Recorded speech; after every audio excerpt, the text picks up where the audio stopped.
That was celebrity chef Gordon Ramsay moments before he was held up by the shark hunting syndicate for trying to expose their illegal multi-billion-dollar shark finning industry. While he managed to escape alive, some other celebs on this list got dealt with in the worst ways you can imagine. From Jackie Chan's encounter with the Mafia to Steven Seagal getting kidnapped by a mob, here are 10 times celebrities messed with the wrong gangs. Number 10. 50 Cent. On May 24, 2000, Curtis Jackson, better known by his stage name 50 Cent, experienced a life-altering event in his grandma's neighborhood. Curtis was standing outside his grandmother's house in South Jamaica, Queens, New York, when he became the victim of a drive-by shooting. His grandmother was in the yard planting flowers while Curtis went over to his car to get something. Out of nowhere, a car pulled up behind him, and a man stepped out of the passenger side, firing 59 shots. The attack left Curtis with gunshot wounds to his hand, arm, hips, legs, chest, and even his face. In critical condition, he underwent multiple surgeries to save his life. This incident made headlines, shocking many who were surprised that a successful artist like 50 Cent had become a target of such violence. The reasons behind the shooting were unclear at first, leading to various speculations. Some believed it was linked to his involvement in the drug trade, while others thought it might have stemmed from a personal dispute. Over time, the truth emerged: Curtis had become a target because of a song he had written. In the song, he dissed a ruthless kingpin, Kenneth Supreme McGriff. McGriff was associated with the notorious Supreme Team gang, responsible for a significant drug network and numerous murders in New York. While 50 Cent didn't personally retaliate for the attack, he later revealed that the shooter was Daryl Hamo Baum, one of Mike Tyson's closest friends. Just 3 weeks after the incident, Hamo was shot dead in a gang-related attack. Number 9. Jackie Chan. If there's one thing we know about this legendary Chinese actor, it's that he fights a lot of bad guys in his movies. But who would have thought that Jackie Chan also fought some truly dangerous criminals in real life? These weren't just any bad guys, they were members of the Chinese criminal syndicate, the Triad. The Triad might not be as powerful as Japan's Yakuza, but they are just as dangerous and ruthless. Originating from Hong Kong, they are involved in crimes such as drug trafficking, human trafficking, and more. Their first encounter with Jackie Chan happened when they infiltrated the Chinese movie industry. Unlike the Yakuza, who support the movie industry in Japan, the Triad demanded outrageous sums of money from producers and production companies. They would destroy entire sets if their demands weren't met. These events took place in the 1970s when Jackie Chan was becoming a breakout star in China, thanks to movies like Fist of Fury and Snake in the Eagle's Shadow. At the time, two prominent Chinese producers, Lo Wei and Willie Chan, were vying for his talent. Jackie had worked with both but left Lo Wei to follow Willie Chan in the early 1980s. This enraged Lo Wei, who retaliated by sending Triad members to attack Jackie. Initially, Jackie tried speaking to the press about the Triad's hostile behavior toward actors in the movie industry. Unfortunately, the Triad controlled the press as well. Realizing he was fighting a losing battle, Jackie left China for Hollywood, where he expanded his fame. But the Triad didn't let him off so easily. On one occasion, when Jackie returned to China for a movie production, the Triad ambushed him before he could even step off the plane. Though Jackie wasn't hurt, the attacks and threats persisted. Eventually, he decided to fight back. Jackie began carrying guns and grenades whenever he was in Hong Kong, prepared for any attack. One day, while having dinner, 20 Triad members ambushed him. Jackie, who was armed with 3 guns that day, fought back. The details of the altercation remain unclear, but the aftermath showed several Triad members checking into a Hong Kong hospital later that night. Since then, the Triad has continued to influence the Hong Kong movie industry, steering it toward adult content. Meanwhile, Jackie Chan went on to become one of Hollywood's biggest stars. Number 8. Jimi Hendrix. In 1969, the top American guitarist Jimi Hendrix experienced one of the most insane kidnappings ever. There was a man named John Roberts, who distributed cocaine for the Medellin cartel in the US and also had some dealings with the Mafia. On one fateful night, a bunch of celebrities gathered at a club where Hendrix was performing. After the show, Roberts and his associates spiked almost every drink with Quaaludes, leaving many people high as a kite, and Jimi Hendrix was no exception. Wanting to take things further, Hendrix sought a substance called mamine to inject into his system. This quest for the drug led him to meet two low-level drug dealers who seized the opportunity to kidnap him. Hendrix was so high at the time that he didn't even realize what was happening. The two men lured him out of the club and far away to their apartment, claiming they had cocaine to share. But this is where their plan fell apart. Instead of demanding money, they foolishly demanded Hendrix's contract from his manager, Michael Jeffrey, in exchange for his release. Dumb move, right? When people noticed Hendrix was missing, the matter was reported to the club owner, John Roberts. With Roberts' solid connections in the narcotics underworld, he was able to locate the kidnappers and secure Hendrix's release. But the story doesn't end there. Hendrix spent the entire weekend with the kidnappers, completely unaware of where he was. They kept giving him heroin, ensuring he remained in a state of disastrous intoxication. After Hendrix was finally freed, the kidnappers were severely beaten. Some claim Roberts orchestrated the kidnapping, while others believe it was Michael Jeffrey trying to appear as the hero. Whatever the truth, it's crazy to think Hendrix had no idea what was happening the entire time. To put this into perspective, the mainstream media didn't find out about this bizarre event until 2011, when Roberts revealed the story. This made it one of the most intriguing and entertaining episodes to come to light about Hendrix's life, and possibly one of the most absurd celebrity abductions in history. Number 7. Gordon Ramsay. If you've ever watched TV shows like Hell's Kitchen or Kitchen Nightmares, you're likely familiar with celebrity chef Gordon Ramsay. Renowned for his sharp tongue and high culinary standards, Ramsay has earned a reputation that demands respect. However, not everyone knows who Gordon Ramsay is, including a Taiwanese shark fin smuggling group that confronted him during the filming of a documentary in Costa Rica. While shooting segments for a documentary about the controversial and harmful practice of shark finning, Ramsay found himself in a dangerous situation. Shark finning involves cutting the fin off a live shark and throwing the animal back into the ocean to die a slow, painful death. It's cruel, but extremely profitable. Shark fin soup can sell for over $100 per plate. During the documentary, Ramsay discovered gangs drying thousands of shark fins on rooftops to evade government detection. Determined to expose the operation, he climbed onto one of these rooftops and captured the illegal activities on camera. But when he came down, things took a dark turn. A group of thugs poured gasoline on him from another rooftop. Despite smelling like petrol, Ramsay was undeterred and attempted to uncover more of the operation. On their second attempt, Ramsay and his crew were held at gunpoint by armed men. Fortunately, local law enforcement arrived after disturbed neighbors called the police. The officers instructed Ramsay and his team to leave the country immediately. We can only imagine what might have happened if the cops hadn't shown up in time.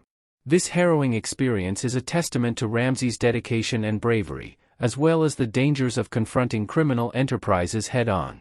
Number 6. Al Sharpton. Al Sharpton, a prominent American civil rights and social justice activist, once ventured into the high-stakes world of organized crime.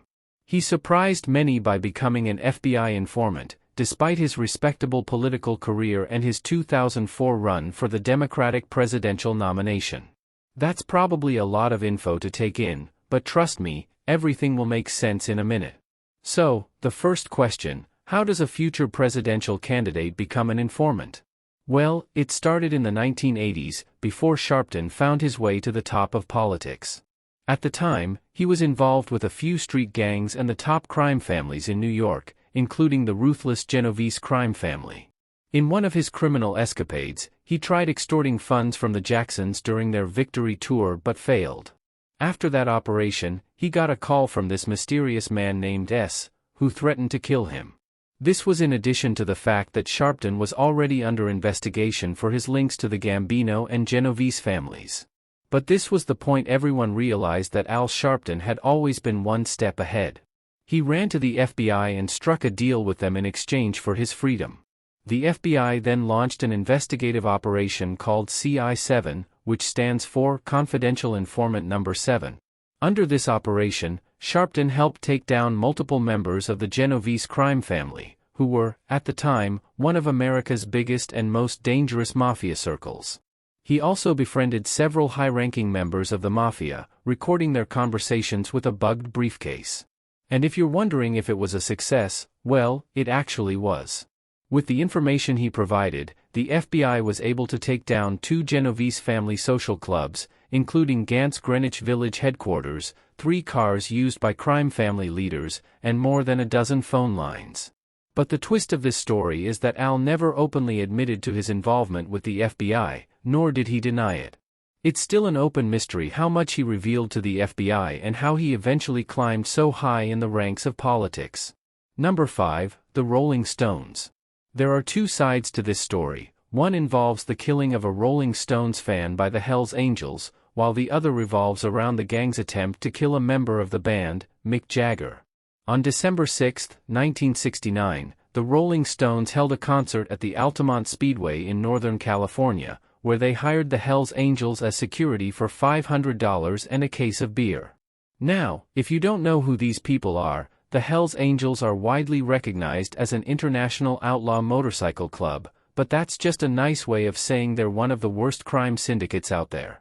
On this fateful day, the Hells Angels had agreed to prevent members of the audience from getting onto the stage. However, as the Angels drank their beer and became intoxicated, the crowd grew restless and unpredictable. You know how concerts go. Things got worse when the Rolling Stones finally stepped on stage to perform. The frenzy escalated, with numerous fights breaking out between the gang members and the crowd. Then, out of nowhere, a teen named Meredith Hunter jumped on stage and climbed onto the speakers. 2 gang members immediately threw him back into the crowd. However, Hunter climbed back on stage, this time with a gun in his hand. Under the influence of drugs, his rational thinking was impaired. He raised his gun into the air and fired a single shot. At that moment, a Hells Angel named Alan Passaro swiftly drew his knife, disarmed Hunter, and subdued the teen by stabbing him. Tragically, the incident resulted in Hunter's death. Passaro was subsequently arrested and charged with murder, but he was acquitted on the basis of self-defense. But that's just one side of the story. After the incident, Rolling Stones frontman Mick Jagger condemned the actions of the Hells Angels gang and announced his plans to disassociate from the group. This left many pointing fingers at the Hells Angels as a set of extremely violent individuals. So, the gang decided to play by the narrative and plotted to kill Jagger. They loaded a bunch of ammunition onto a boat and set out for his house on Long Island. However, before they reached their destination, a massive storm capsized their boat, and they barely survived drowning in the river leading to Jagger's residence. After the incident, they dropped the plan to kill Jagger, who had no idea this event even happened. Number 4, Steven Seagal. Steven Seagal was almost everyone's favorite action film star back in the 90s.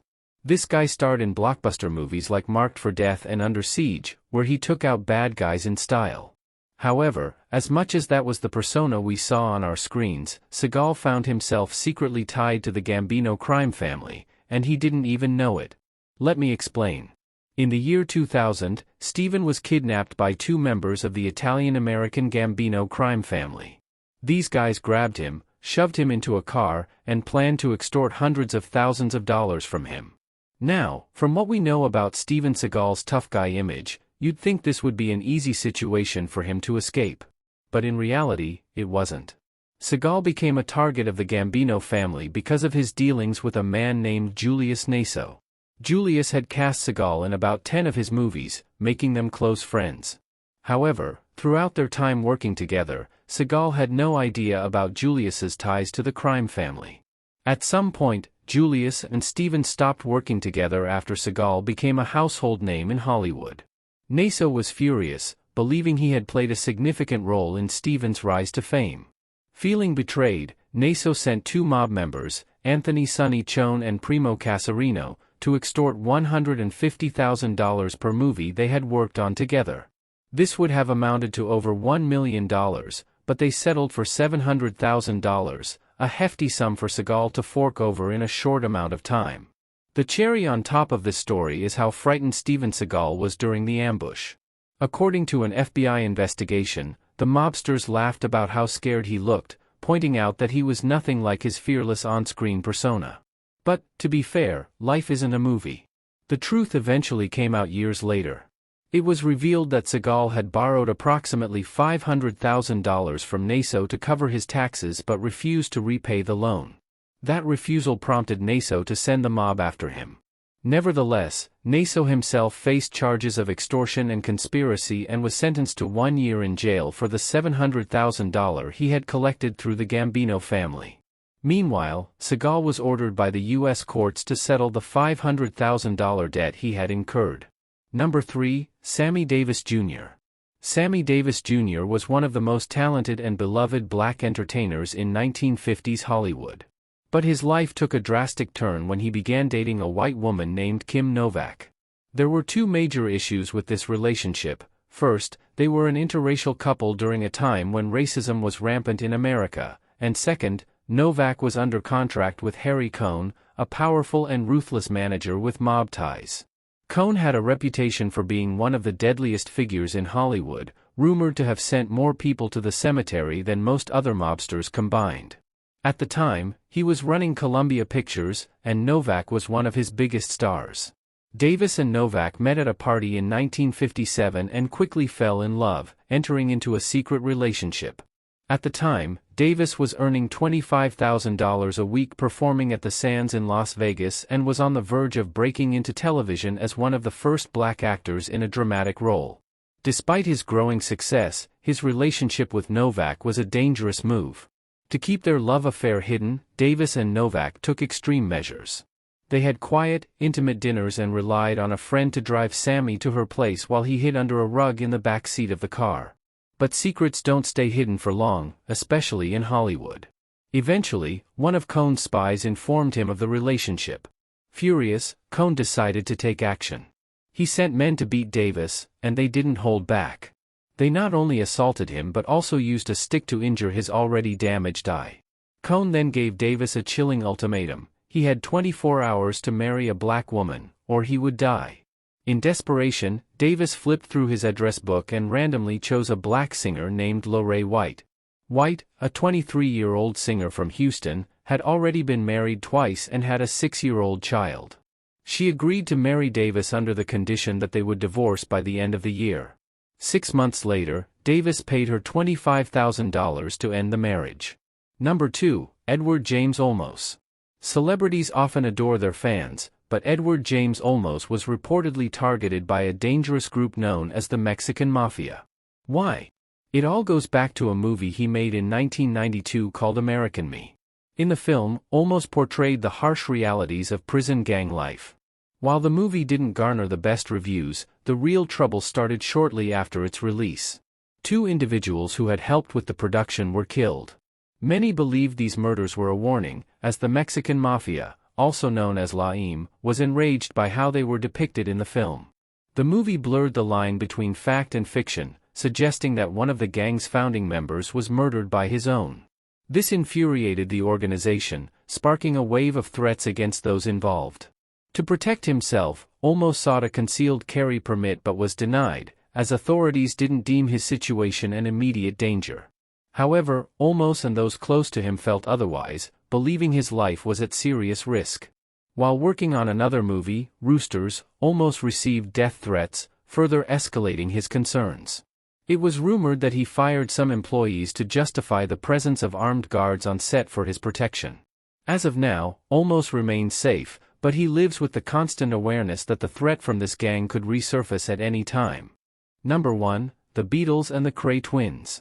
The Beatles and the Kray Twins may seem like an odd pairing, but their worlds collided in surprising ways. For those unfamiliar, the Kray Twins, Ronnie and Reggie, were notorious gangsters who dominated London's criminal underworld in the 1960s. They're often considered Britain's most infamous criminals since Jack the Ripper. Before their criminal reign, the Krays were amateur boxers, later discharged from the army for their unruly behavior. Ronnie Kray, who identified as bisexual, struggled with paranoid schizophrenia, while Reggie was heterosexual. Their complex dynamic added another layer of intrigue to their partnership.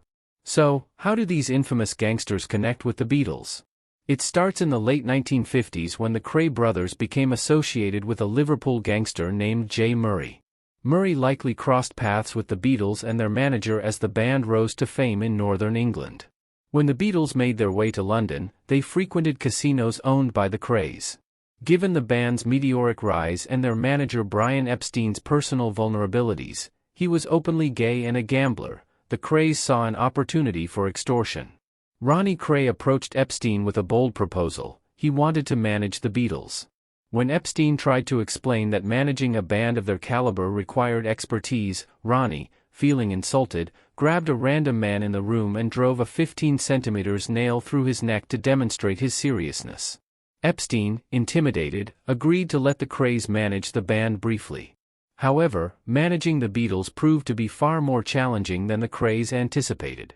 They eventually shifted their focus to extorting large sums of money from Epstein instead. When their attempts with the Beatles fizzled, the Krays turned their sights on a lower-profile band, the Kinks. Though the full details of their dealings remain unclear, one thing is certain: the Kray twins left a trail of shady and violent activities in their wake, even within the music industry. Hold up, before you go anywhere, just think about this: the world of fame and fortune isn't all glitz and glamour. What if I told you that some of the biggest celebrities in the world have faced life-or-death encounters with the most dangerous criminal organizations out there? From mob kidnappings to violent gang wars, these shocking stories will make you see your favorite stars in a whole new light. So, if you want to know what happens when fame collides with crime, stick around, because what you're about to hear will blow your mind. Hit that play button, and let's dive deep into these jaw-dropping true stories.